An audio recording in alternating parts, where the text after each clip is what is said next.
Welcome back to the farm. My name's Roz, also known as Passion Flower, and you'll find me here each week talking about my farming and creative life. It's been another really lovely spring week here on the farm, and there is a lot to share.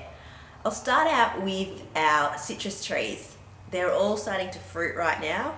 We've got mandarin and a couple of different kinds of limes and an orange. Now the mandarin went first and it was full, so we've picked from that, and we had a lot of fruit. It was okay to eat, but not fabulous, and there were so many, so we certainly weren't going to eat them all anyway. So I looked online and found a Thermomix recipe for a mandarin jam.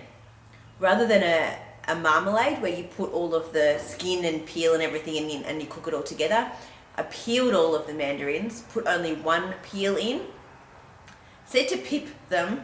That was going to be a big job, so I just decided that we can just fish those out when we're eating the jam, and put that in with some sugar and a little bit of lemon juice and cook that up, and I think it came out pretty well. It's a little bit tangy, sort of a little bit more on the marmalade-y side. Didn't quite have as much sugar as it called for in the recipe, so probably could have been a bit sweeter, but it is quite nice. But from a very large bowl of mandarins, we only ended up with like 2.5 jars of jam. We may get another batch out of the tree, but we've also got limes and other citrus that we can now play around with a little bit and see if we can make some other kinds of jams and preserves as well. I've already shared quite a few funny cow stories, and we've got another one this week. We had been storing the lucerne for the cows in the dairy shed, which doesn't have a door. And we just kind of put a couple of poles, sort of crossed them across, and they'd been leaving it alone. But this week they discovered that the lucerne was in there. And I think it must be like McDonald's or very highly sugared food. There's a little bit of an addiction there, I think, and it's just a bit too enticing. And they got in and attacked a bale. They ate quite a lot in one go. So we had to try and figure out a way to stop them from getting in. We didn't want to put a door onto the dairy shed because it needs to have air circulation to stop it from getting moist in there. We also use it, as well as for storing the hay for the cows, we also use it for drying out firewood. So we came up with a sliding panel system. We screwed some pieces in on the frame of the door, and then we slid planks into those pieces to create a couple of boards. It's very strong. It is easy for us to open because we can just slide, and if you just slide the top one off, you can get in reasonably easy. But it means that the cows cannot push through and are no longer able to sneak extra hay. This lovely warm weather has also meant more mowing to be done, and it'll be the season of mowing through until it gets quite hot and dry in summer. But it was my first time ever on the ride-on mower. I guess in a lot of ways I'm still a bit of a suburban girl and still finding my way in the country, although I am very comfortable here now. The thought of getting on the ride-on mower has always been a little bit scary for me, that sort of open feeling on a vehicle, a little bit precarious. But it was time for me to start helping with the mowing around the shed, so I had to give it a go. And it wasn't too bad. Once I got on, it was obviously going quite slowly. I was sort of a bit scared that it would be fast, but put it in a low gear and just putted along, and it was actually kind of a little bit of fun. So now that I've done it once, I guess that I will be back on it again to help with the mowing around the shed, and it's another skill that I can add to all the random things that I've been learning in these last few years on the farm.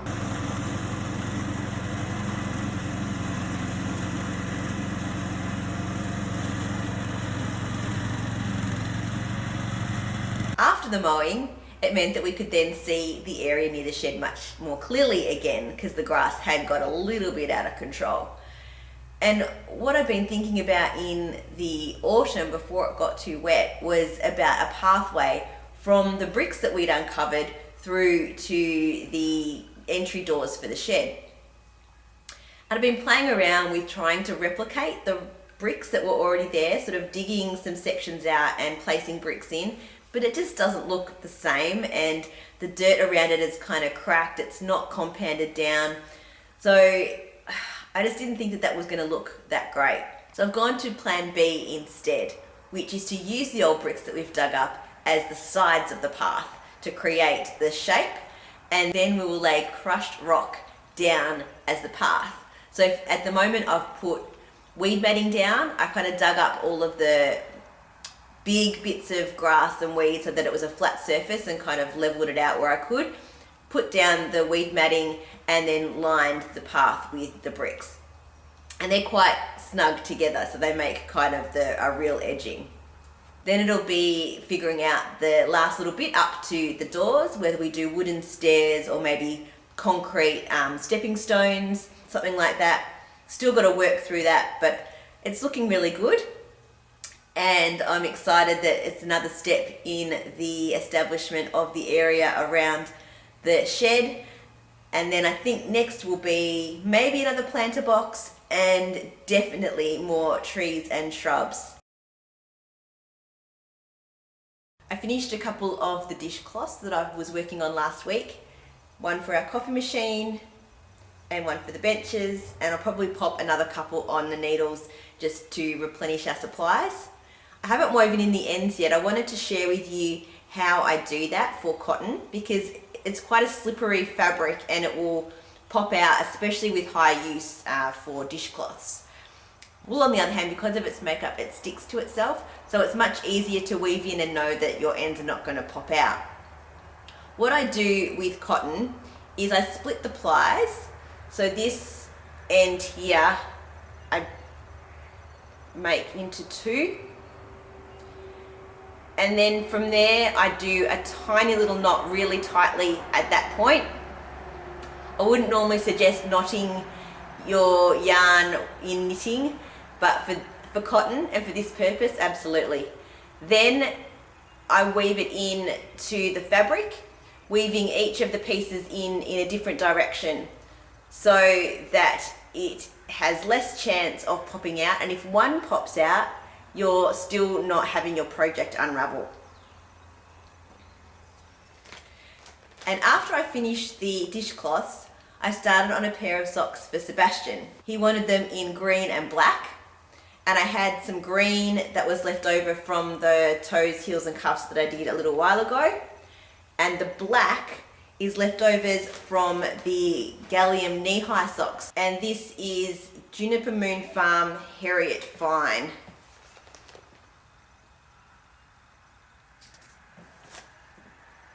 And this is really lovely to work with. It's beautifully soft.